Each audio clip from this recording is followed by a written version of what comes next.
Legal disclaimer. Please pay close attention to the following statement before we proceed. The content presented in this video series, including all financial data, tax code references, and investment scenarios, is strictly for educational and entertainment purposes only. This material does not constitute professional financial, legal, or tax advice. I am a financial educator, not your personal certified public accountant, certified financial planner, or attorney. The United States tax code is complex, subject to change, and highly dependent on your specific individual circumstances, including your state of residence, marital status, and total household income.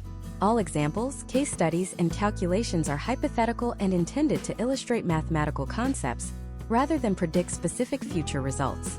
Past performance of market indices or tax policy trends is not indicative of future outcomes. Investment in securities involves risk, including the potential loss of principal. Before making any decisions regarding your retirement accounts, Roth conversions, or tax planning strategies, you must conduct your own due diligence and consult with a qualified professional who understands your unique financial situation. There is a silent partner in your retirement account. You likely do not know their name, you definitely did not invite them, and you have absolutely no control over how much of your money they are going to take when you finally decide to stop working. That partner is the Internal Revenue Service, and right now, depending on which account you are prioritizing, they either own 0% of your future wealth, or they own an undetermined, potentially massive percentage of your life's work. Here is the terrifying reality that keeps financial planners up at night. Most Americans are blindly dumping money into retirement accounts based on advice that was written 30 years ago, for a completely different economic environment. You have been told to defer taxes. You have been told to take the tax break today. But what if I told you that by following that standard, safe advice, you might be walking straight into a mathematical trap that could cost your family hundreds of thousands of dollars in lost wealth? Consider this hypothetical scenario. Two investors, let's call them Michael and David, both save exactly $500,000 over the course of their careers. They earn the exact same market returns. They retire on the exact same day. Yet, when they start spending that money, Michael keeps 100% of every dollar he withdraws, effectively shielding his lifestyle from inflation and policy changes. David, however, watches helplessly as 30%, maybe even 40% of his purchasing power vanishes instantly the moment he touches his money. The difference wasn't their stock picking. It wasn't their luck. It was one singular decision they made decades prior regarding two sections of the tax code: the Traditional IRA versus the Roth IRA. Welcome to the single most important financial masterclass you will watch this year. We are not here to give you a 60-second summary or a superficial list of contribution limits that you could find with a simple Google search. We are here to fundamentally restructure how you view your relationship with the United States Treasury. Over the next 10 parts of this deep dive series, we are going to dismantle the myths, run the raw math, and expose the hidden mechanics of the U.S. retirement system. The problem we are solving for you today is one of immense ambiguity. You are likely sitting there with a mixture of anxiety and paralysis. You have heard that the Roth is better for young people. You have heard that the Traditional IRA is better for high earners. You have heard experts argue about tax brackets.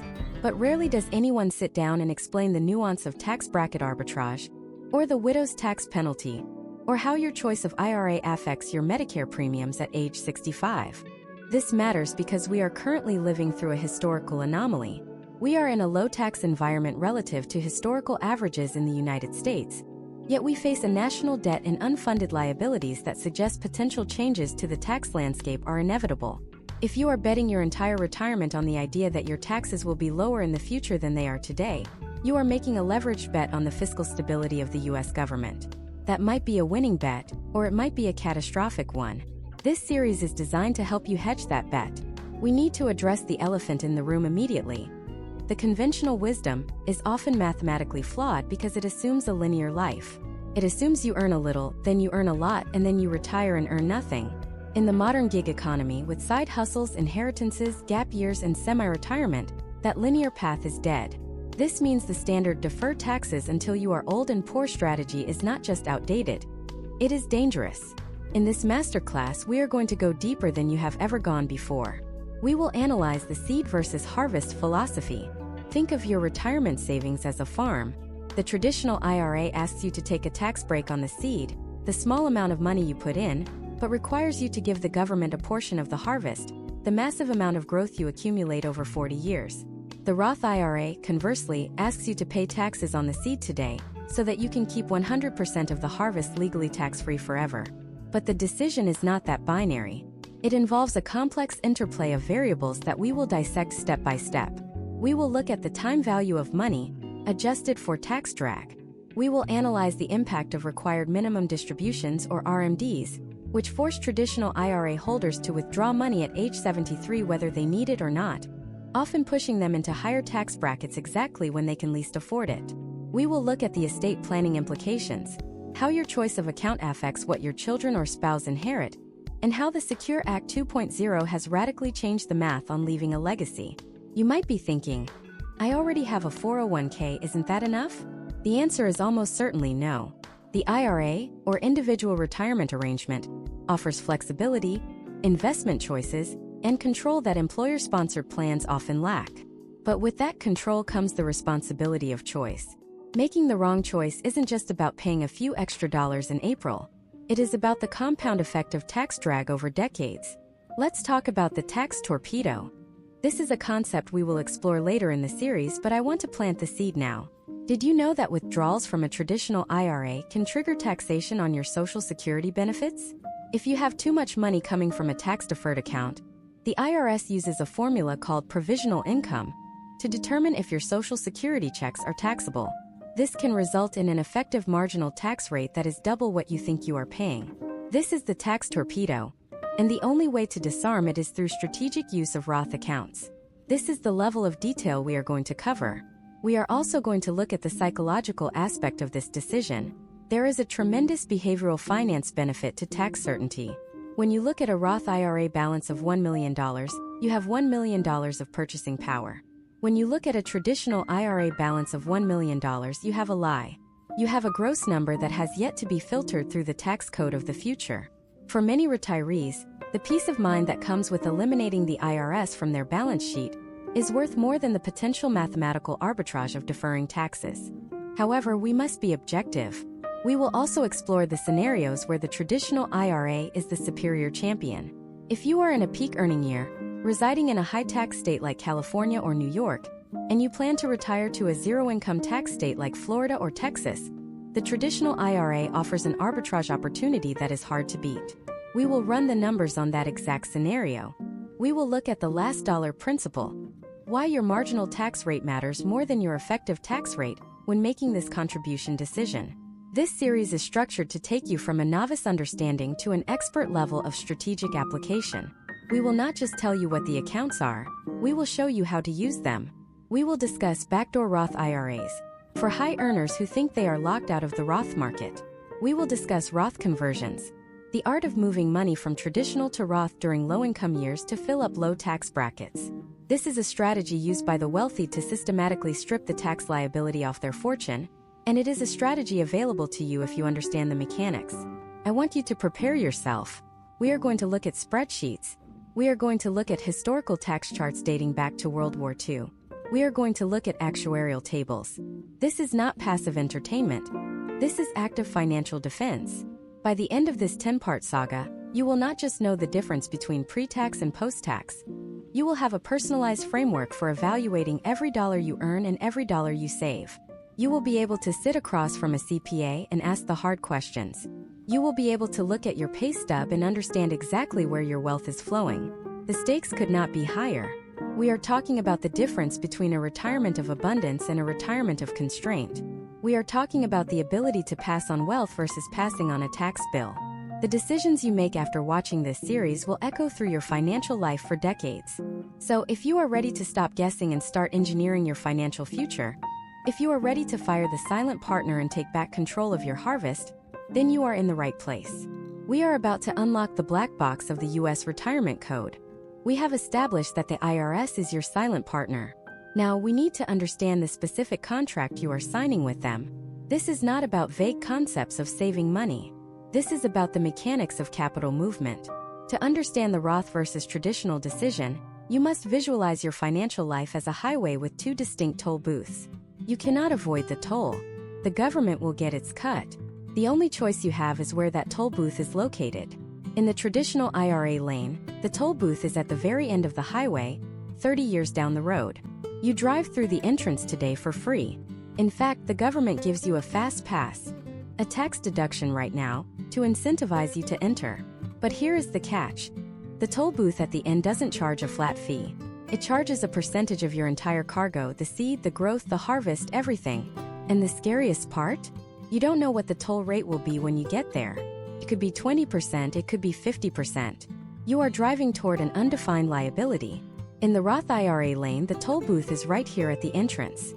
You stop. You pay income tax on your money before you put it into the account. It hurts. You see less capital entering the system. But once you pass that gate, you are on a private road. The IRS has no jurisdiction here anymore. Your money grows tax-free. Your dividends reinvest tax-free. And most importantly, when you exit the highway in 30 years with a trunk full of wealth, you drive right past the toll booth without slowing down. Let's put real numbers on this. For the tax year 2025, the IRS allows you to contribute a maximum of $7,000 to your IRAs. If you are age 50 or older, you get a catch-up provision, allowing you to pack in an extra $1,000, bringing your total to $8,000. Note that for 2026, these limits are increasing to $7,500 and $8,600 respectively. But for your current tax planning, $7,000 is the magic number. This $7,000 limit is a combined bucket. You cannot put $7,000 into a Roth and $7,000 into a traditional. You have $7,000 of tax-advantaged space total. How you allocate that space determines your future wealth. Now let's dissect the traditional IRA properly. Many of you assume that because you have a traditional IRA, you get a tax deduction. This is a dangerous assumption. The IRS has created a deductibility trap that catches millions of middle-income earners every year. Imagine a hypothetical saver named Alex. Alex is a project manager making $85,000 a year. Alex has a 401k at work but wants to save more, so he opens a traditional IRA and puts in $7,000, expecting a nice tax refund. Here is the reality check. Because Alex is covered by a retirement plan at work, his ability to deduct that traditional IRA contribution is phased out. For 2025, if you are single and covered by a workplace plan, the deductibility starts to disappear at $79,000 of modified adjusted gross income, MAGI, and is completely gone by $89,000. Since Alex earns $85,000, he is in the partial deduction zone. He doesn't get the full tax break. If he earned $90,000, he would get zero tax deduction. He would be making a non-deductible contribution. This is the worst-case scenario. Alex is putting after-tax money into a pre-tax bucket, only to be taxed again on the growth when he pulls it out. He effectively volunteered for double taxation because he didn't read the fine print on IRS Notice 2024-80. Now let's look at the Roth IRA. The Roth doesn't care about deductions because there are none, but it has a different barrier to entry: the income limit. The Roth IRA is technically reserved for the middle class. The government does not want the ultra-wealthy strictly using Roths to shield billions tax-free, though we will discuss how they do it anyway in a later episode. For 2025, if you are single, your ability to contribute to a Roth IRA begins to phase out at $150,000 MAGI and is completely forbidden at $165,000. If you are married filing jointly, the velvet rope goes up at $236,000 and closes completely at $246,000. Meet Dr. Chun. She is a specialist surgeon earning $350,000 a year. She reads online that Roth is king and tries to transfer $7,000 into her Roth IRA on Vanguard or Fidelity. The system might let her do it today, but come tax time, the IRS will flag this as an excess contribution. She will be hit with a 6% excise tax penalty every single year that money remains in the account until she fixes it. Dr. Chun is mathematically locked out of the front door of the Roth IRA. Does that mean she can't have one? Absolutely not. She just has to use the service entrance. This is the backdoor Roth strategy, a completely legal loophole that we will dedicate an entire future episode to. Because if you are a high earner, it is mandatory knowledge. So, why does this mechanical distinction matter right now? Because of compounding tax liability. When you choose the traditional IRA, you are betting that the tax savings on the seed, $7,000, are worth more than the tax cost on the harvest. Let's run a quick imagine if. Imagine you are 30 years old. You put $7,000 into a Roth IRA. You pay taxes on that $7,000 today, let's say 24%. That costs you roughly $1,680 in taxes. That $7,000 grows at 8% for 35 years. It turns into roughly $103,000. Because you paid the $1,680 toll at the start, the IRS gets $0 of that $103,000. You keep every penny. Now flip it. You put $7,000 into a traditional IRA. You save the $1,680 today. You feel smart. You buy a new TV with the tax savings. That $7,000 still grows to $103,000. But now you are 65. You withdraw the money. If tax rates are still 24%, which is historically low, you owe roughly $24,700 in taxes on that withdrawal. You saved $1,680 to pay $24,700. Unless you invested that tax savings perfectly and earned a massive return on it, which most people don't, they spend it, you lost the game. This is the asymmetric risk of the traditional IRA. The better you do at investing, the bigger your tax bill becomes. The Roth IRA aligns your incentives. You want to make as much money as possible because the government can't touch it. However, there is a counter-argument. There is a specific mathematical zone where the traditional IRA actually wins. It involves a concept called tax bracket arbitrage, and it's the reason why financial advisors don't just tell everyone to go Roth 100% of the time. What if I told you that you could legally skip the toll booth at the entrance and the exit? What if there was a way to take the deduction today at a high rate and pay the taxes later at a rate of 0%? It sounds illegal, but it is simply a masterful understanding of the standard deduction and the progressive tax code. In the next part, we are going to dive into the tax bracket bet. We will calculate your break-even tax rate and show you exactly how to determine if you should be taking the tax break today or paying it now. This is the math that separates the wealthy from the average. This is the moment where we separate the casual savers from the financial strategists. Most people view taxes as a static bill, a flat fee they pay for living in society. But the wealthy view the United States tax code as a dynamic, fluctuating marketplace. They understand that the cost of accessing your own money changes depending on when you access it. This is the concept of tax bracket arbitrage. To master this, you must first understand the single most misunderstood concept in personal finance: the difference between your effective tax rate and your marginal tax rate. This distinction is the mathematical cornerstone of the Roth versus traditional decision.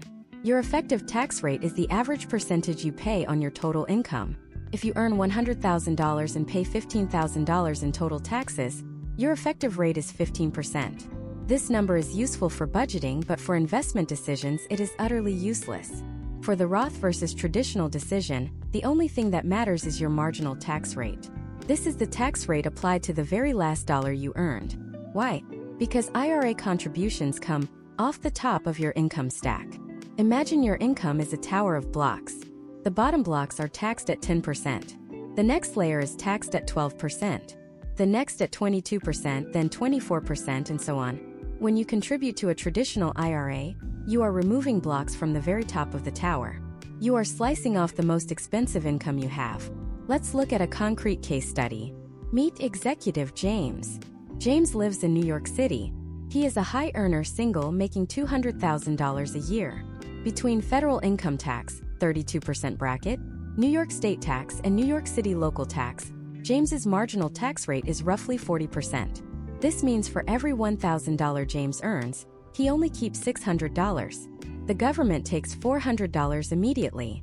If James chooses the Roth IRA, he pays that $400 toll right now. He puts the remaining $600 into the Roth. He has locked in a 40% tax hit. To make that money back, his investments have to work incredibly hard just to get him back to baseline. He has voluntarily paid a premium price for his tax-free status. Now, consider the alternative. James chooses the traditional IRA. He contributes $7,000. Because this is a pre-tax contribution, he shields that full $7,000 from his 40% marginal tax rate. He effectively saves $2,800 in taxes this year alone. The government subsidizes his investment. It costs him only $4,200 of his take-home pay to have $7,000 working for him in the market. Fast forward 30 years. James is retired. He is no longer earning a salary. His income tower has collapsed to zero. He starts withdrawing money from his traditional IRA to live. Here is the magic. Withdrawals fill the tax buckets from the bottom up. The first dollar he pulls out is not taxed at 32% or 40%. It is taxed at 0%. Why? Because of the standard deduction. In 2025, a single filer can earn roughly $15,000 absolutely tax-free. This is the 0% bracket. James can withdraw his first $15,000 from his traditional IRA and pay $0 in federal tax. The next roughly $11,000 is taxed at only 10%. The next roughly $34,000 is taxed at only 12%. James could withdraw nearly $60,000 a year and pay an effective federal tax rate of roughly 8% or 9%. Do you see the arbitrage? James skipped paying a 40% tax on the seed to pay an 8% tax on the harvest. He didn't just save money. He executed a regulatory heist. He legally moved his income from a high-cost environment to a low-cost environment. This is a guaranteed return on investment that has nothing to do with the stock market and everything to do with tax timing. Now let's flip the script. Let's look at student Sarah. Sarah is 24 years old. She just graduated and is working an entry-level marketing job making $45,000 a year. After the standard deduction, her taxable income puts her squarely in the 12% tax bracket. Her marginal tax rate is 12%. If she contributes to a traditional IRA, she saves 12 cents on the dollar. The government subsidy is negligible. However, Sarah is on a career trajectory. In 30 years, she expects to be a director or VP. She expects to have a pension, Social Security, and rental income. Her base income in retirement might already be $80,000 before she even touches her IRA. This means any withdrawal she makes from a traditional IRA in the future will stack on top of that $80,000 base. They will likely be taxed at 22%, 24%, or higher, depending on future tax law changes. If Sarah chooses the traditional IRA, she is skipping a 12% tax now to pay a 24% tax later. She is buying high and selling low. That is a losing trade. For Sarah, the Roth IRA is the mathematical champion. She locks in the taxes at the historically low rate of 12%. She pays the toll while it is cheap. When she withdraws that money as a wealthy retiree in a high-tax environment, she pays zero. She has successfully arbitraged the system in reverse. This brings us to the break-even formula. To make this decision for yourself, you have to estimate your future effective tax rate on withdrawals versus your current marginal tax rate on contributions. If current marginal rate future withdrawal rate equals traditional wins. If current marginal rate future withdrawal rate equals Roth wins. If they are equal it's a wash, though Roth usually wins tiebreakers due to flexibility, which we will discuss later. But there is a ghost variable in this equation that terrifies economists: legislative risk. We know what tax rates are today. We have the 2025 tax brackets printed in black and white. We have absolutely no idea what tax rates will be in 2055. Historical trends suggest we are currently in a tax valley. In the 1950s, the top marginal tax rate was over 90%. Even in the 1980s, rates were significantly higher than today. Given the U.S. national debt and the solvency issues facing Social Security and Medicare, many experts argue that tax rates must rise mathematically. If you believe tax rates across the board will double in the future, the Roth IRA becomes exponentially more valuable. It becomes an insurance policy against the U.S. government raising prices. When you hold a Roth IRA, you have tax insurance. You have already paid the premium. If the government raises the top tax bracket to 60% in 20 years, you don't care. Your money is sovereign. When you hold a traditional IRA, you are an unhedged partner with the IRS. If they raise rates, they are directly confiscating a larger percentage of your wealth. This is why tax diversification is the ultimate strategy for the uncertain investor. Just as you diversify between stocks and bonds, you should diversify between tax now Roth and tax later traditional buckets. This gives you control. In a year where your income is low, you pull from traditional to fill up the low brackets. In a year where you need to buy a boat or pay for a wedding and your expenses are huge, you pull from Roth to avoid spiking your taxable income into the stratosphere. However, knowing which account to use is only half the battle. The other half, and this is where millions of investors lose huge amounts of potential return, is knowing what to put inside each account. Did you know that placing high-growth tech stocks in a traditional IRA might actually be a mistake? Did you know that putting bonds or REITs in a Roth IRA is often considered a mathematical sin? This is the concept of asset location, not to be confused with asset allocation. Most people treat their IRAs like identical Tupperware containers, throwing a mix of everything into both. This is inefficient. One of these accounts is a tax-free compounding machine. The other is a tax-deferred liability. You should not be treating them equally. In the next part of this masterclass, we are going to open up the hood on asset location strategies. I am going to show you exactly which investments belong in your Roth to maximize tax-free growth, and which investments belong in your traditional to minimize the tax drag. We will also expose the tax drag coefficient on dividends versus capital gains.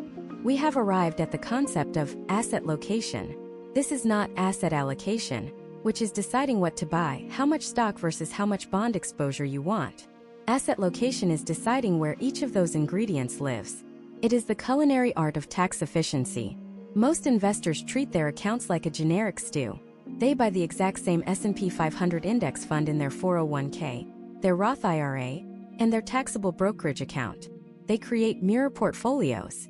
While this is simple, it is mathematically inefficient. By doing this, you are ignoring the unique tax characteristics of the assets you own. You are storing your ice cream in the pantry and your dry pasta in the freezer. Let's define the objective.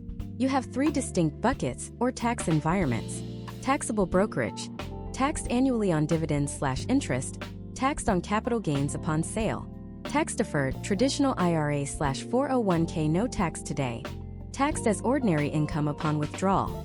Tax-free Roth IRA tax today, zero tax forever.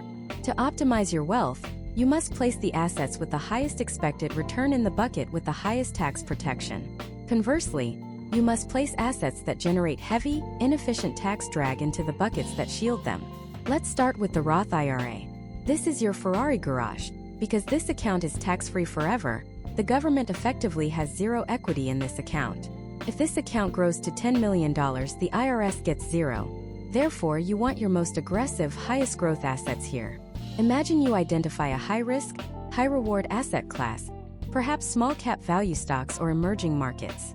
Historically, these assets have higher volatility, but higher expected returns over long periods. If you put $10,000 of small-cap value stock in a traditional IRA, and it explodes to $100,000 over 30 years, you have a problem. You have generated a massive $90,000 gain, but you don't own all of it. If your future tax rate is 30%, the government effectively owns $30,000 of that growth. You did the work, you took the risk, but you are splitting the harvest. Now move that same asset to the Roth IRA. That same explosion to $100,000 happens. The government's share? Zero. You captured 100% of the upside. Rule number 1 of asset location. Place your highest growth assets in your Roth IRA. This maximizes the absolute dollar amount that ends up in the tax-free column. Now let's look at the traditional IRA. This is your shield. Its job is to protect you from high taxes on ordinary income. Think about assets like corporate bonds or real estate investment trusts. REITs. REITs are fantastic for cash flow, but they are terrible for taxes. By law, REITs must distribute 90% of their taxable income to shareholders. These dividends are generally not qualified dividends, which get lower tax rates. They are taxed as ordinary income, the same rate as your wages. If you hold a REIT in a standard taxable brokerage account, you are getting hammered by taxes every single year. It creates a tax drag that acts like friction on your compounding. However, if you put that REIT inside a traditional IRA, the shield deflects the tax. The dividends pour in, they reinvest, and they compound without the IRS taking a cut each year. You defer that pain until the very end. This leads us to the bond trap. Conservative investors often fill their Roth IRAs with bonds because they want safety in their retirement bucket. This is a mathematical error. Bonds generally have lower expected returns than stocks. If you fill your precious, limited Roth space with low-growth bonds, you are wasting the tax-free potential. Think about it. If your bonds only grow from $10,000 to $20,000 over 20 years, you have only shielded $10,000 of growth from taxes. That is a weak use of the Roth superpower. You generally want to locate your bonds in your traditional IRA. Why? Because the growth is slower. When you eventually withdraw the money and pay taxes, you are paying taxes on a smaller total pot of money. You want the government to own a percentage of your slow growth bucket, not your high growth bucket. Let's run a case study comparison.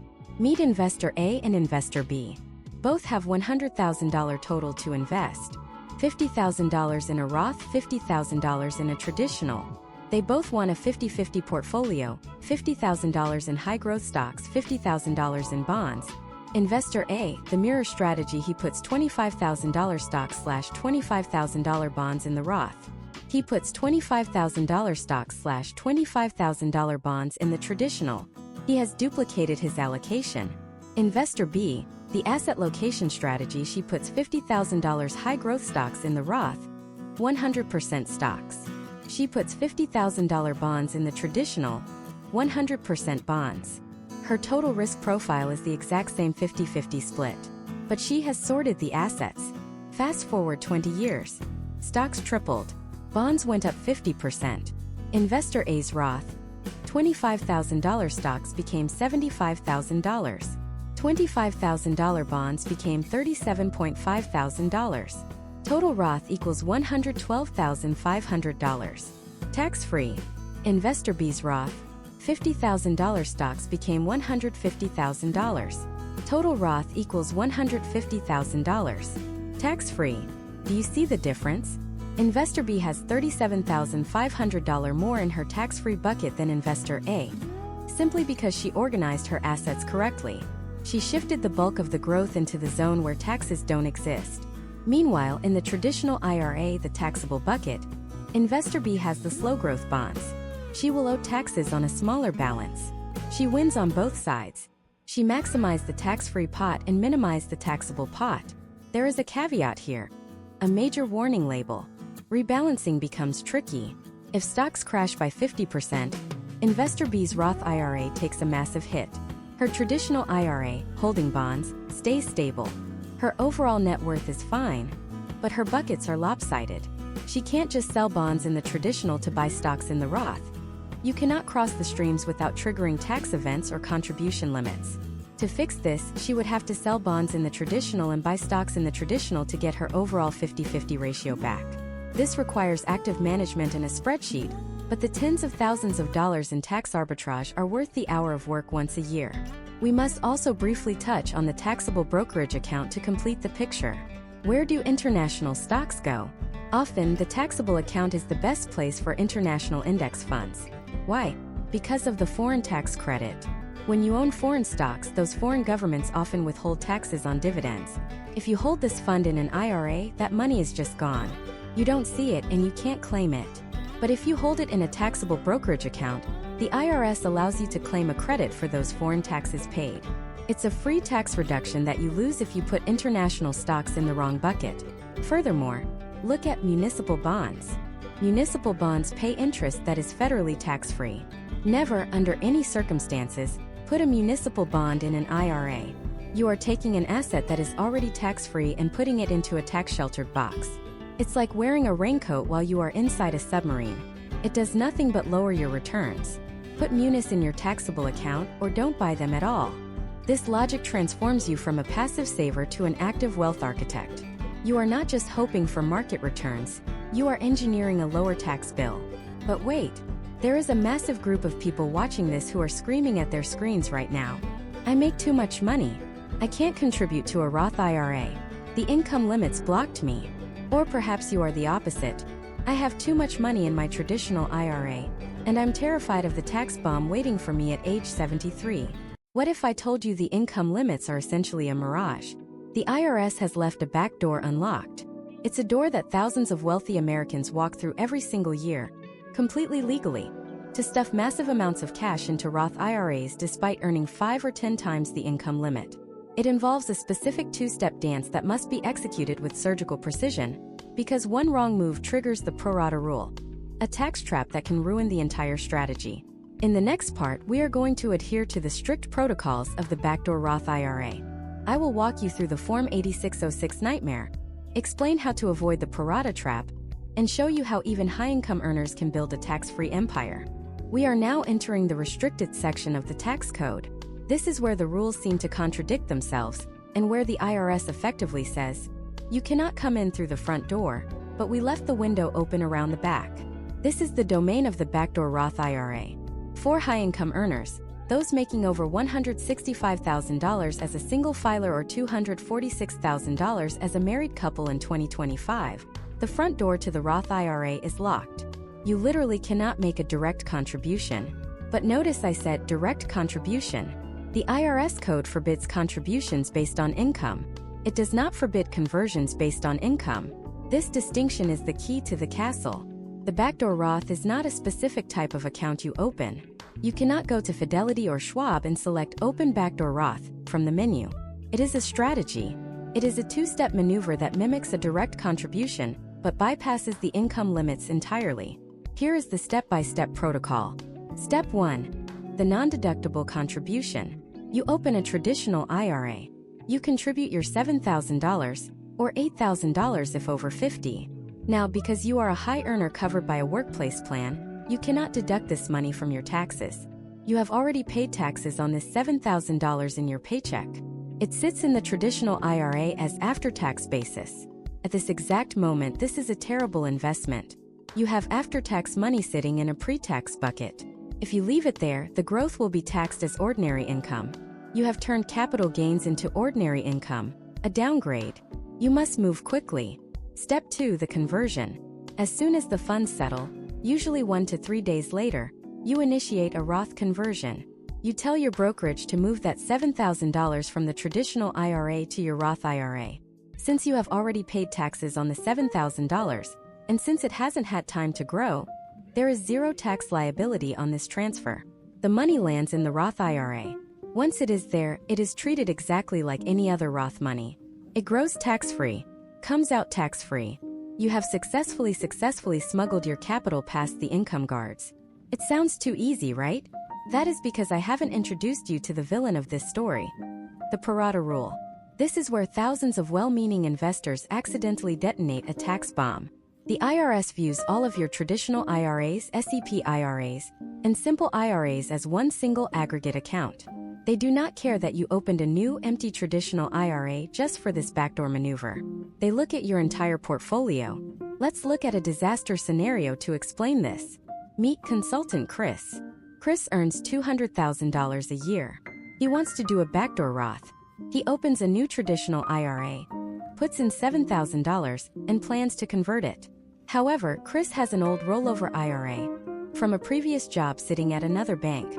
That old IRA has $93,000 in it. This is pre-tax money he rolled over from an old 401k. Chris thinks, I'm just converting this new $7,000. The old $93,000 has nothing to do with it. Chris is wrong. The IRS applies the cream in the coffee principle. Chris has $93,000 of pre-tax money, coffee, and $7,000 of after-tax money, cream. His total IRA balance is $100,000. The ratio of after-tax money is only 7%. $7,000 divided by $100,000. The ratio of pre-tax money is 93%. When Chris converts any money to a Roth, the IRS says he cannot pick just the cream.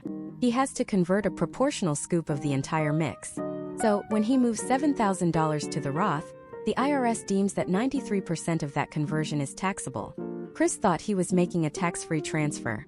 Instead, he just added roughly $6,500 to his taxable income for the year. He gets hit with a tax bill he didn't expect. And worse, he now has a messy basis in his IRA that he has to track for the next 30 years to avoid double taxation.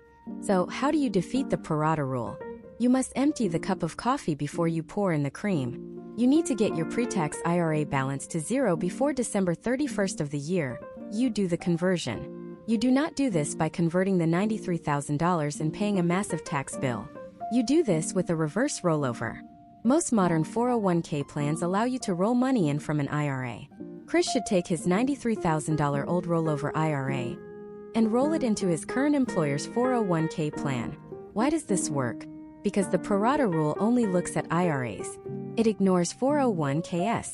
By moving the pre-tax money into the 401k vault, it becomes invisible to the pro rata calculation. Now, Chris's total IRA balance is $0. He contributes the $7,000. His IRA balance is $7,000. His after-tax ratio is 100%. He converts the $7,000. Tax due $0. He has executed the clean backdoor Roth. Now we must talk about the paperwork. The IRS Form 8606. This is the most important tax form you have never heard of. Standard tax software often misses this if you don't answer the questions perfectly. Form 8606 is where you tell the IRS, hey, this $7,000 contribution was non-deductible. If you fail to file this form, the IRS assumes that $7,000 was pre-tax money. When you eventually pull that money out of the Roth, or if you try to fix it later, they will try to tax you on it again. You will pay tax on the earnings to get the money, you will pay tax on the contribution to put it in, and if you forget the form, you pay tax again. Double taxation is the penalty for poor paperwork. You must file Form 8606 for every year. You make a non-deductible contribution or a conversion. It is non-negotiable. There is one more nuance, the penny tax. Between the time you contribute your $7,000 and the time you convert it, it might sit in a money market fund for a few days. It might earn $2 in interest. Now your balance is $7,002. You convert the whole $7,002. Is this a problem? No. You simply owe income tax on the $2 of growth. It is negligible. Do not let the fear of a 50-cent tax bill stop you from executing a strategy worth hundreds of thousands in the long run. The backdoor Roth is the ultimate tool for the high-income earner to build tax-free wealth. It allows you to bypass the artificial barriers set by the government. But it is a scalpel, not a hammer. You must use it with precision. But what if you aren't a high earner yet? Or what if you have a massive traditional IRA that you wish was a Roth, but you can't afford to pay the taxes on a massive conversion all at once? What if I told you there is a strategy to move money from tax-deferred to tax-free without triggering a massive tax bill, by exploiting the natural volatility of the stock market? This is called tactical Roth conversion, and it involves converting shares not when the market is at all-time highs, but when the market is crashing. This is how the wealthy turn a recession into a tax-slashing opportunity. In the next part, we are going to explore the art of the Roth conversion ladder and bear market conversions. We will show you how to pay taxes on the seed when the seed has shrunk, so you can enjoy the harvest when it regrows. Most investors look at a market crash and see a catastrophe. The wealthy look at a market crash and see a tax sale. This is the concept of the bear market Roth conversion, and it is arguably the single most powerful move you can make during a recession. When the market drops by 20 or 30%, the media screams, panic. But for you, the strategic tax planner, the IRS has just put a discount sticker on your tax bill. Remember, when you convert money from a traditional IRA to a Roth IRA, your tax bill is calculated based on the fair market value of the assets on the day of the transfer. Let's run the math on a hypothetical scenario involving investor Sam. Sam has $100,000 in a traditional IRA. It is invested in a standard S&P 500 index fund. Sam wants to move this to a Roth IRA because he believes taxes will go up in the future. If he converts today while the market is stable, he adds $100,000 to his taxable income. If his marginal tax rate is 24%, he owes the IRS $24,000. Now imagine a recession hits. The market corrects by 30%. Sam's traditional IRA balance drops from $100,000 to $70,000. He still owns the exact same number of shares. The shares are just worth less on paper. Sam decides to execute a tactical conversion right at the bottom. He moves the entire account into his Roth IRA. The IRS looks at the value on the day of transfer, $70,000. Sam's tax bill is now 24% of $70,000, which is roughly $16,800. Sam just saved $7,200 in hard cash simply by waiting for the market to bleed. But here is the beautiful part. The market eventually recovers. It always has historically. When that account bounces back to $100,000, that $30,000 of recovery gain happens inside the Roth IRA. If he had left the money in the traditional IRA, the recovery would have just brought him back to his original taxable liability. By moving it to the Roth at the bottom, he effectively transferred the recovery rally into the tax-free zone. He turned a market loss into a permanent tax victory. This strategy requires a strong stomach. You have to be willing to increase your tax bill in a year where your portfolio value is down. It feels counterintuitive, but mathematically, it is the equivalent of buying a tax exemption at a 30% discount. Now we need to discuss bracket topping. One of the biggest mistakes people make with conversions is doing it all at once. They convert $100,000 in a single year, spiking their income from the 22% tax bracket all the way up into the 32% or 35% bracket. They voluntarily pay a premium rate. You must approach this like a surgeon, not a demolition crew. You need to fill your tax buckets with precision. Let's say you are married filing jointly in 2025. The 22% tax bracket ends roughly around $190,000 to $200,000 of taxable income, depending on final inflation adjustments. Let's assume your combined household salary is $140,000. You have roughly $50,000 of headroom before you hit the ceiling of the 22% bracket. If you convert $100,000, the first $50,000 is taxed at 22%. The next $50,000 spills over into the 24% bracket, or higher depending on the exact year's jumps. Why would you pay 24% on that second half if you don't have to? The strategy here is to convert only enough to fill the current bracket. In this example, you convert exactly $50,000. You stop at the line. Next year, you assess your income again. Maybe you have another $50,000 of space. You convert again. Over 5 or 6 years, you systematically drain your traditional IRA into your Roth IRA, never paying more than 22% on any dollar. This requires you to look at your pay stubs, estimate your deductions, and calculate your room to ceiling every single December. This brings us to the holy grail for the FIRE community: financial independence, retire early. One of the most common criticisms of the Roth IRA is, I can't touch the earnings until I'm 59 and a half. People think their money is in jail. This is false. The Roth conversion ladder is the key to unlocking your jail cell early. Here is the rule you must memorize. Converted principal can be withdrawn tax-free and penalty-free after a 5-year waiting period. Note that I said converted principal, not earnings. Let's say you retire at age 40. You have a massive traditional IRA/401k, but you need cash to live. You cannot pull money from the traditional IRA without a 10% penalty. So you start building a ladder. Year 1, age 40, you convert $40,000 from traditional to Roth. You pay the taxes. That $40,000 is now seasoning. Year 2, age 41, you convert another $40,000. Year 3, age 42, you convert another $40,000. Year 4, age 43, you convert another $40,000. Year 5, age 44, you convert another $40,000. Now, on January 1st of year 6, age 45, the seasoning period for that first conversion is over. That initial $40,000 is now available to you. You can withdraw it from the Roth IRA completely tax-free and penalty-free, even though you are only 45 years old. In year 7, the second conversion becomes available. In year 8, the third conversion becomes available. You have created a perpetual stream of income that bridges the gap between early retirement and age 59.5. However, there is a critical warning attached to this strategy. You must pay the taxes on the conversion with outside cash. This is the opportunity cost trap. If you convert $10,000 and owe $2,000 in taxes, and you take that $2,000 out of the IRA to pay the IRS, you have failed the math test. First, that $2,000 withdrawal is considered a distribution. If you are under 59.5, you pay a 10% penalty on the money you used to pay the taxes. Second, and more importantly, you have permanently destroyed the compounding power of that $2,000. To make the Roth conversion math work, the tax bill must be paid from a checking account, a savings account, or a taxable brokerage account. You want 100% of the IRA balance to shift to the Roth, not 70% or 80%. If you cannot afford to pay the tax bill with cash on hand, do not do the conversion. It is better to leave the money in the traditional IRA than to cannibalize your retirement nest egg to pay the government.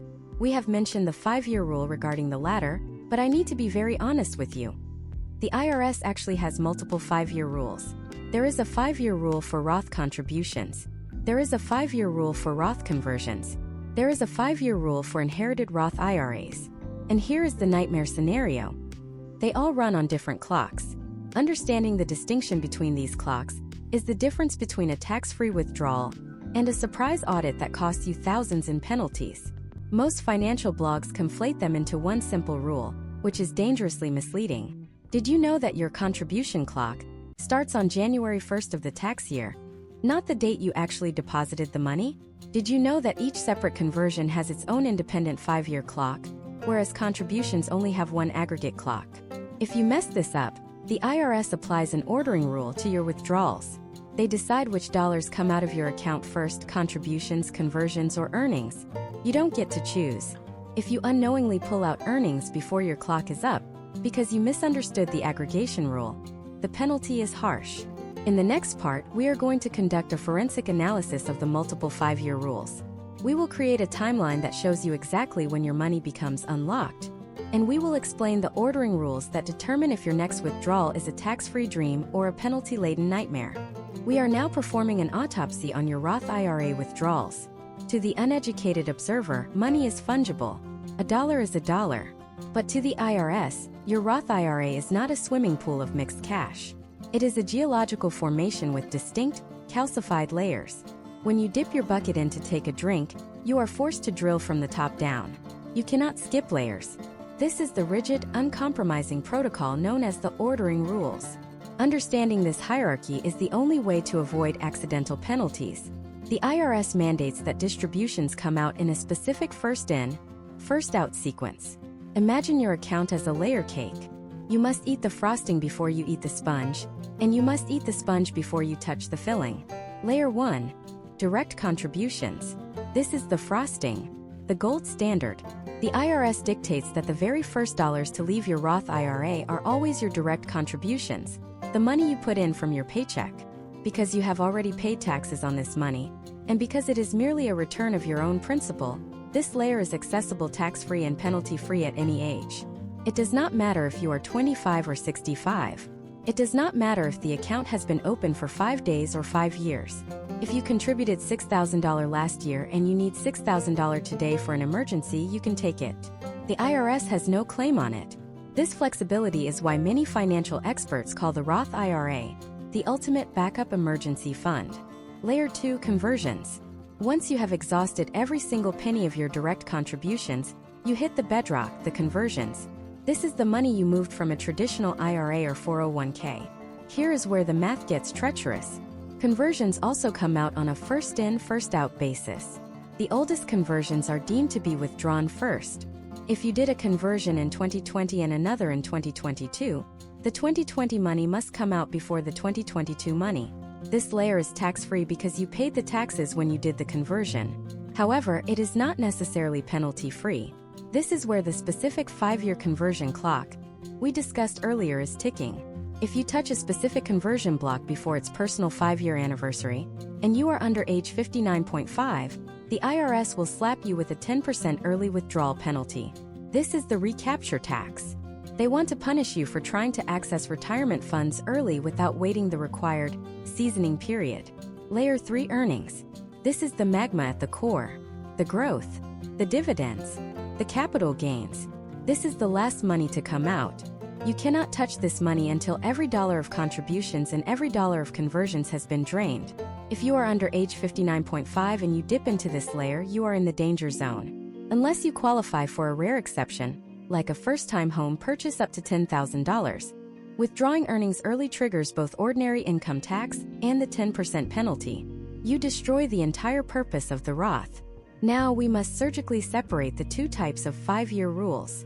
Mixing these up is the most common cause of unexpected tax bills for early retirees. Clock number 1. The taxable portion of conversion clock. As we established in the Roth ladder strategy, each conversion has its own independent timer. If you convert money in 2025, that block of money is locked until January 1, 2030. If you convert more money in 2026, that block is locked until January 1, 2031. Crucial detail. The clock always starts on January 1st of the year you did the conversion, regardless of the actual date. If you convert on December 31st, 2025, the clock effectively backdates to January 1st, 2025. You get a free year of credit. Clock number 2. The qualified distribution clock. This is the account owner clock. This rule determines when your earnings, layer 3, become tax-free forever. To have a qualified distribution of earnings, 2 things must be true. You must be over age 59.5 or disabled/dead. Your Roth IRA must have been open for at least 5 tax years. Here is the secret that the IRS instructions bury in the fine print. You only have one account owner clock for your entire life. It does not matter if you have 10 different Roth IRAs at 10 different banks. The clock starts ticking the moment you make your very first contribution to any Roth IRA. If you opened a Roth IRA with $100 when you were 20 years old, and then ignored it for decades, and then opened a new Roth IRA at age 60, your 5-year requirement is already satisfied. The clock from the 20-year-old account covers the 60-year-old account. This is why I tell every young person I meet, open a Roth IRA today. Put $1 in it. Start the clock. You are banking time seniority that you might desperately need in 40 years. Let's run a high-stakes case study to see how these rules interact in the real world. Meet Elena. She is 50 years old. She retired early. She has a Roth IRA worth $200,000. Here is the composition of that $200,000. $40,000 in direct contributions. $60,000 in a conversion she did 3 years ago, 2022. $100,000 in earnings/growth. Elena needs $110,000 to buy a cabin. She withdraws it all at once. She thinks, it's a Roth, it's fine. Let's run the ordering rules. First $40,000 comes from direct contributions. Result, tax-free, penalty-free. Remaining need, $70,000. Next $60,000 comes from the 2022 conversion. Result, tax-free. Taxes were paid in 2022. But is it penalty-free? The conversion is only 3 years old. It has not met the 5-year conversion clock. Since Elena is under 59.5, she owes a 10% penalty on this $60,000. That is a $6,000 bill she didn't expect. Remaining need, $10,000. Final $10,000 comes from earnings. Result, Elena is under 59.5. This is a non-qualified distribution. She owes income tax at her marginal rate, plus a 10% penalty on this $10,000. If her tax bracket is 24%, she loses roughly 34% of this slice. Elena withdrew $110,000 and accidentally triggered thousands of dollars in penalties and taxes because she didn't respect the layers. If she had simply withdrawn $40,000, she would have been fine. If she had waited 2 more years for her conversion to season, she would have saved $6,000. Ignorance of the timeline is expensive. There is one final trap in this section, and it involves the aggregation rule. You cannot try to outsmart the system by keeping your contributions in account A and your earnings in account B, and then only withdrawing from account A. The IRS views all your Roth IRAs as one giant amorphous blob. When you take a distribution from any of them, the formula looks at your total contributions across all accounts versus your total value. You cannot cherry pick. This complexity is why record-keeping is not optional. It is a survival skill. The custodian, Fidelity Vanguard, will report the total withdrawal on a 1099-R form, but they often do not track your basis for you. They don't know if you had a Roth IRA at another bank 10 years ago. It is your responsibility to file IRS Form 8606 to prove to the government what portion of your withdrawal is principal and what portion is earnings. If you lose your records, the IRS will assume the worst-case scenario, that everything is earnings and everything is taxable. Guilty until proven innocent. Now we have covered how to get money in contribution/backdoor, and how to get money out while you are alive, ordering rules. But what happens when you die? For decades, the Roth IRA was the ultimate estate planning vehicle, allowing you to pass tax-free wealth to your children that could stretch over their entire lifetimes. That changed overnight with the passing of the Secure Act. The rules of inheritance have been rewritten, and if you have a trust set up as the beneficiary of your IRA, you might have accidentally created a tax nightmare for your heirs. In the next part, we are going to dismantle the death of the stretch IRA. We will explain the new 10-year rule for beneficiaries and why your current estate plan might effectively hand 40% of your legacy directly to the Department of the Treasury. The year 2019 marked the end of an era for generational wealth in America. With the stroke of a pen, the Secure Act was signed into law, and it quietly executed the single most powerful estate planning strategy that existed for the middle class, the stretch IRA. For decades, parents could leave their traditional IRAs to their children, and those children could stretch the distributions over their own life expectancies. If you left a $1 million IRA to your 30-year-old daughter, she could take tiny, manageable withdrawals over the next 50 years. The money would continue to grow tax-deferred, compounding for decades. The tax bill was a slow drip, manageable and efficient. That reality is gone. It has been replaced by the 10-year rule, a legislative mandate designed with one brutal goal in mind: to accelerate the flow of tax revenue into the U.S. Treasury. Here is the new reality. If you pass away and leave a retirement account to a non-eligible designated beneficiary, which includes your adult children and grandchildren, they can no longer stretch the distributions. They must empty the entire account within 10 years of your death. The government is forcing a liquidation event. Let's analyze the devastation this causes with a case study. Imagine Robert. Robert is a diligent saver who spent his life building a $2 million traditional IRA. He passes away at age 80. His beneficiary is his daughter, Lisa. Lisa is 50 years old. She is a successful architect. She is in her peak earning years. Her salary is $250,000, putting her squarely in the 32% or 35% marginal tax bracket. Under the old rules, Lisa would take small RMDs, paying a little bit of tax each year without disrupting her financial life. Under the 10-year rule, Lisa inherits a tax bomb. She is legally required to withdraw that entire $2 million, plus any growth during the 10 years, by the end of the 10th year. If she takes it out in equal installments, she is adding roughly $200,000 to $300,000 of taxable income to her tax return every single year for a decade. This income stacks on top of her $250,000 salary. It pushes her immediately into the highest tax bracket, 37%. It likely triggers the 3.8% net investment income tax. It likely phases her out of deductions and credits.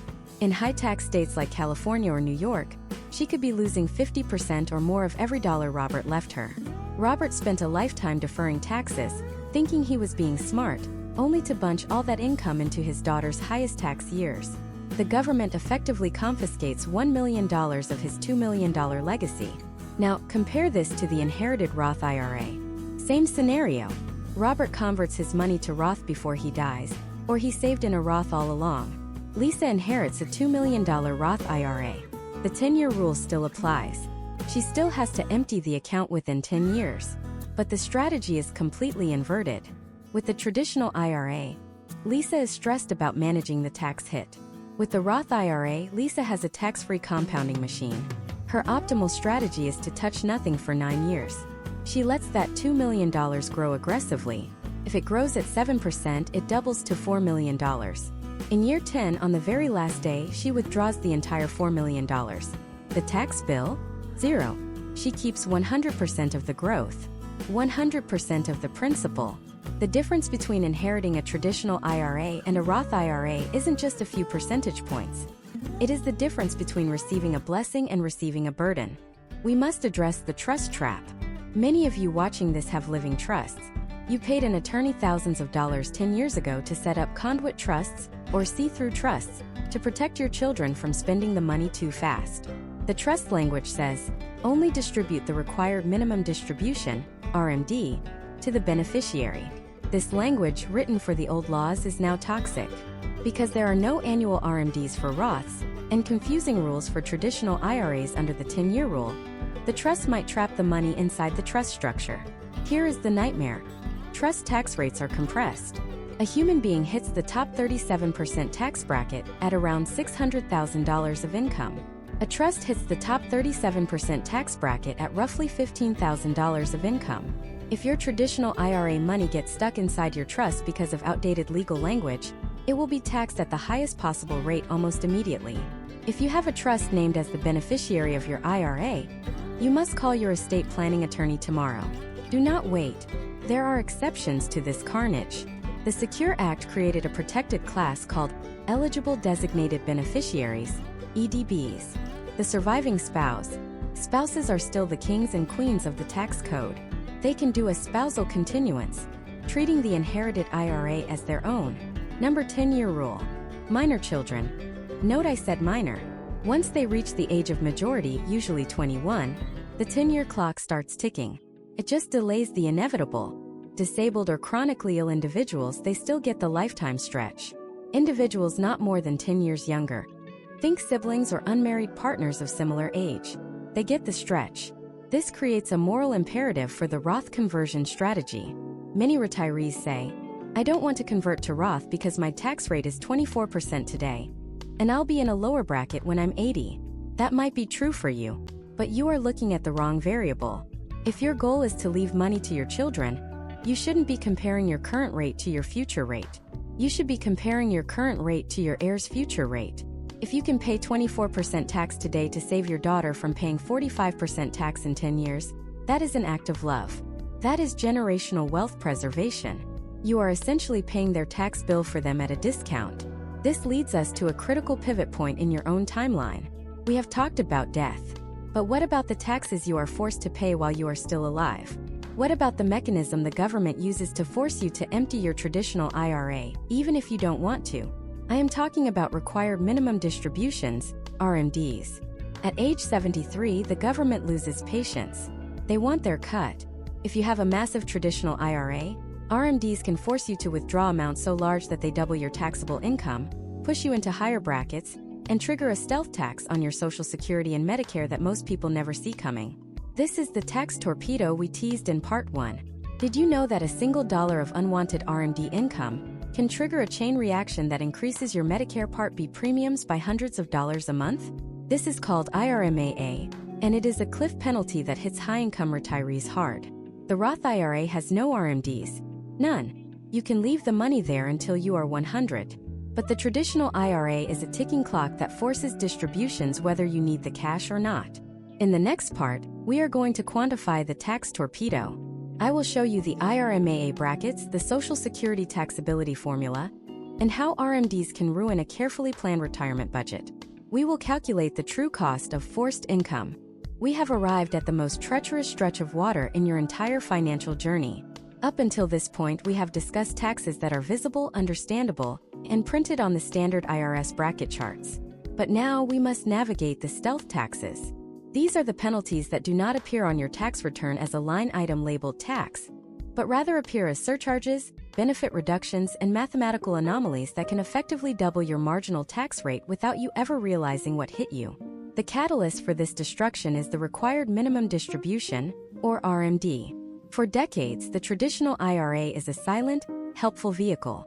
It grows in the background, but the moment you turn age 73, rising to 75 for those born in 1960 or later, the nature of the account changes. It stops being a savings vehicle and becomes a debt collection vehicle. The IRS uses a formula based on the Uniform Lifetime Table. They take your account balance on December 31st of the previous year and divide it by a life expectancy factor. At age 73, that factor is roughly 26.5. If you have a $2 million traditional IRA, your first RMD is roughly $75,000. You do not have a choice. You must withdraw this money. You must add it to your taxable income. If you fail to do so, the penalty is a staggering 25% of the amount you failed to withdraw.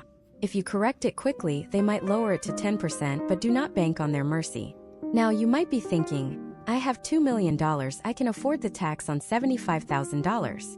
This is where the tax torpedo strikes. The torpedo is not the tax on the IRA withdrawal itself. It is the collateral damage that withdrawal inflicts on your Social Security. Many Americans believe Social Security is tax-free. This is dangerously incorrect. It is tax-free only if your provisional income stays below certain thresholds. Here is the formula the IRS uses. Provisional income equals adjusted gross income plus non-taxable interest plus 50% of your Social Security benefit. Let's look at a case study to see the torpedo in action. Meet Tom and Diane. They are 74 years old. They receive $60,000 a year in combined Social Security. They also have $40,000 of ordinary income from pensions or interest. Without any IRA withdrawals, their provisional income is $40,000 plus $30,000, half of SS, equals $70,000. At this level, up to 85% of their Social Security is taxable. They are already paying some tax. But watch what happens when the $75,000 RMD hits. Their income doesn't just go up by $75,000. Because they have crossed the thresholds, every dollar they pull from the IRA causes another 85 cents of their Social Security benefits to become taxable. This is the double whammy. For every $100 they withdraw from the IRA, their taxable income actually rises by $185. They are effectively being taxed on $1.85 for every $1 they access. If they are in the 22% federal tax bracket, the math gets horrifying. 22% of $1.85 is roughly 40.7 cents. Their effective marginal tax rate on that IRA withdrawal is not 22%. It is 40.7%. They are paying a hedge fund manager's tax rate on a middle-class income. This is the tax torpedo. It is a specific zone of the tax code where the interaction between RMDs and Social Security creates a massive, artificial spike in your liability. Once you push past the zone where 85% of SS is fully taxed, your rate drops back down, but the damage is done. You have wasted thousands of dollars paying taxes on benefits that were supposed to be yours. If the tax torpedo is a hidden mine, IRMA is a sheer cliff face. IRMAA stands for Income-Related Monthly Adjustment Amount. Most retirees pay a standard premium for Medicare Part B, doctors, and Part D drugs. In 2025, the standard Part B premium is projected to be around $185 per month. However, if your income goes one single dollar over a specific threshold, the government imposes a surcharge. Crucially, IRMAA is not progressive. It is a cliff penalty. If the threshold for a married couple is $206,000, hypothetically, as these adjust for inflation, and your modified adjusted gross income comes in at $206,001, you do not pay a surcharge on that $1. You pay the surcharge on your entire year's premiums. Suddenly, your monthly bill jumps. And it's not just you. It's you and your spouse. An RMD that pushes you $100 over the limit could cost you $1,500 to $2,000 in extra Medicare premiums for the year. If you have a massive RMD that pushes you into Tier 3 or Tier 4 of IRMAA, you could be paying an extra $10,000 or more annually just for health insurance you already had. The IRS looks at your tax return from 2 years prior to determine this. So a high RMD at age 73 spikes your Medicare costs at age 75. It is a delayed punishment mechanism. Now let's bring the Roth IRA back into the room as the hero of this story. Roth IRAs have no required minimum distributions during your lifetime. If you have $2 million in a Roth IRA at age 75, the RMD is $0. The government cannot force you to take income you do not need. This means you have full control over your provisional income. You can withdraw $100,000 from your Roth IRA to buy a vacation home, and your taxable income on your 1040 form remains $0. Because your taxable income didn't move, your provisional income didn't move. Your Social Security remains tax-free. You avoided the tax torpedo. You avoided the IRMAA cliff. You kept your Medicare premiums at the absolute base minimum. The difference between a retirement funded by traditional IRAs and one funded by Roth IRAs is the difference between a volatile, variable cost lifestyle and a fixed, predictable one. With a traditional IRA, you are at the mercy of future tax rates, RMD formulas, and legislative changes to Social Security taxation. With a Roth, you have severed ties with the IRS. You are a sovereign financial entity.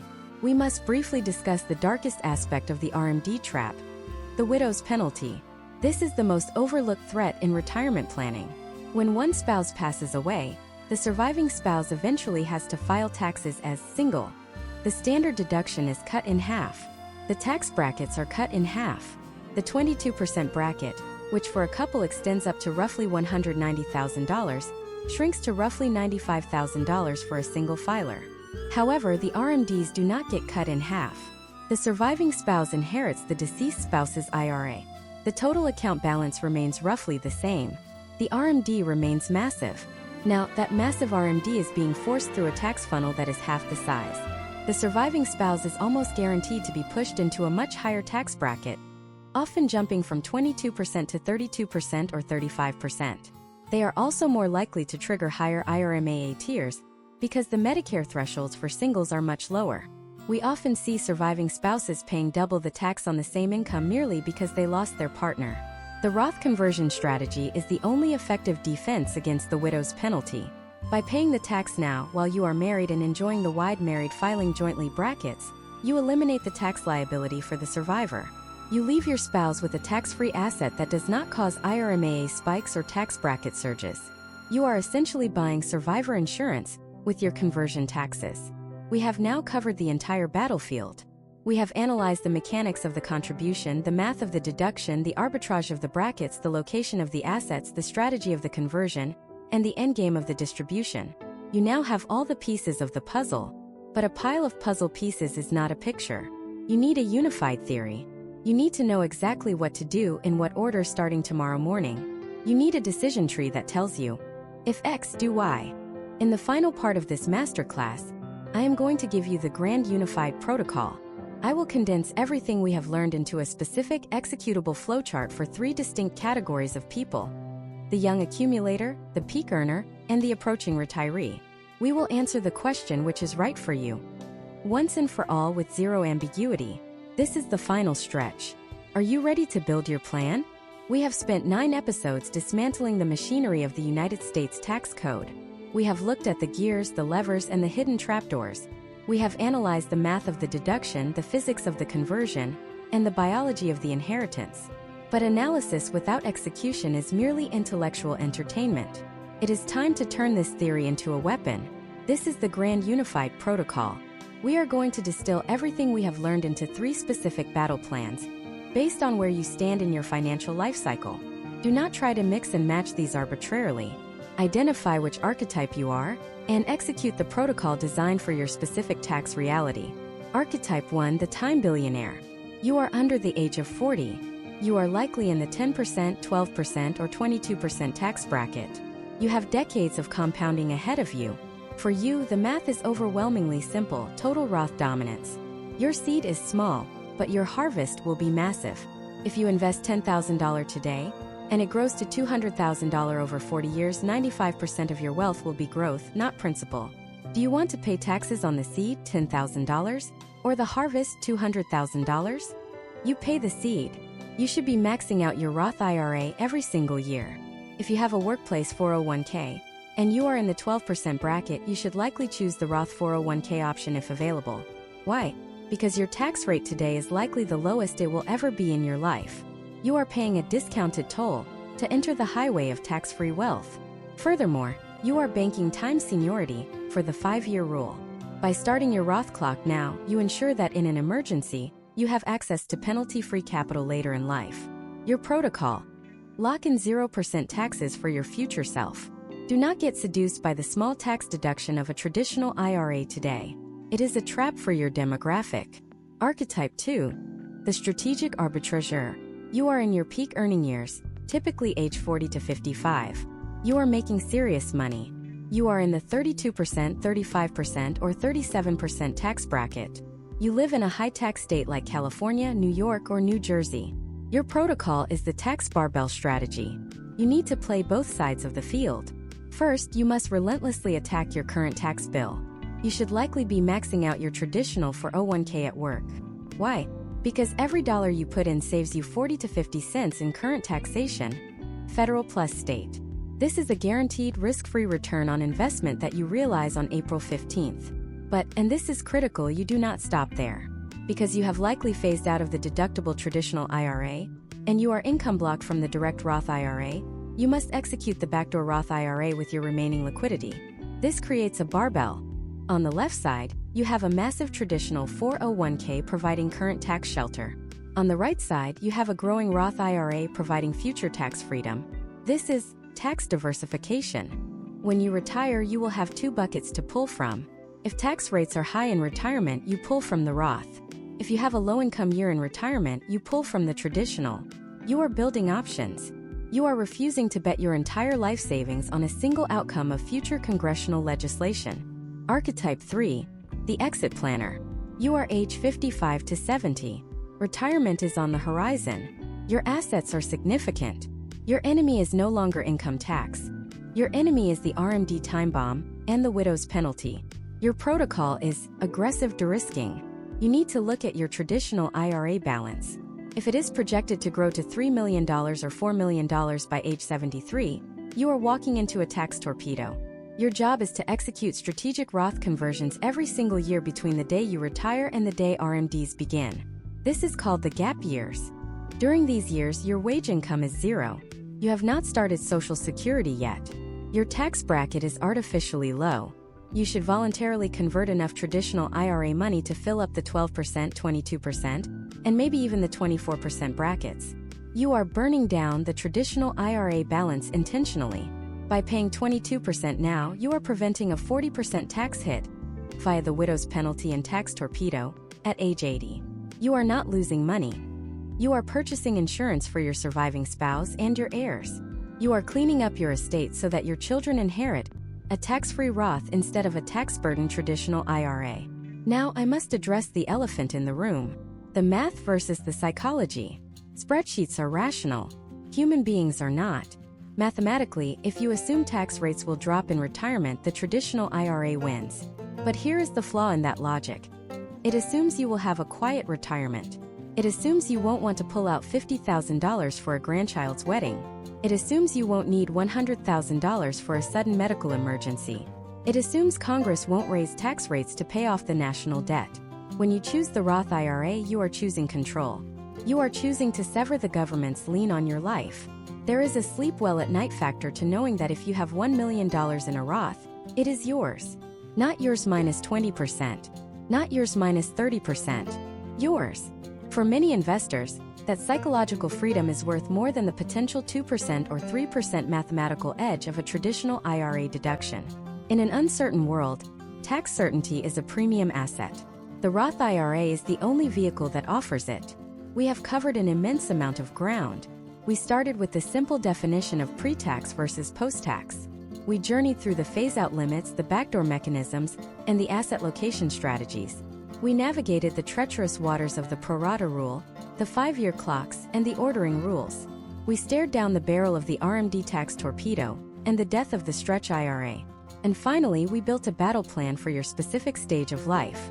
But knowing which account to use is only the first pillar of wealth. The second pillar is knowing what to buy inside of it. You can have the most tax-efficient Roth IRA in the world, structured perfectly to avoid every penalty. But if you fill it with high-fee mutual funds, garbage penny stocks, or the wrong index funds, you will still fail. You have built the perfect engine. Now you need the fuel. Most people think S&P 500 is the answer to everything. But did you know that by adding just 2 other specific asset classes to your portfolio, you could historically increase your returns while actually lowering your risk? Did you know that there is a specific type of index fund that is mathematically designed to capture the value premium we discussed in Part 4, which belongs specifically in your Roth IRA? This is where we go next. We are not just going to be tax experts, we are going to be investing experts. I am currently working on a comprehensive breakdown of the perfect portfolio construction. We are going to analyze the 3-fund portfolio, the golden butterfly, and the exact ETFs you need to execute the asset location strategies we just learned. We will show you the ticker symbols. We will show you the expense ratios. We will show you the backtest. If you found value in this deep dive, if you feel more empowered to sit across from your CPA and demand the right strategy, then you are ready for the next level. This series was about keeping what you earn. The next series is about maximizing what you grow. The link to that deep dive is on your screen right now. Do not let your momentum stop here. You have fixed the tax bucket. Now let's fill it with gold. I will see you in the next class.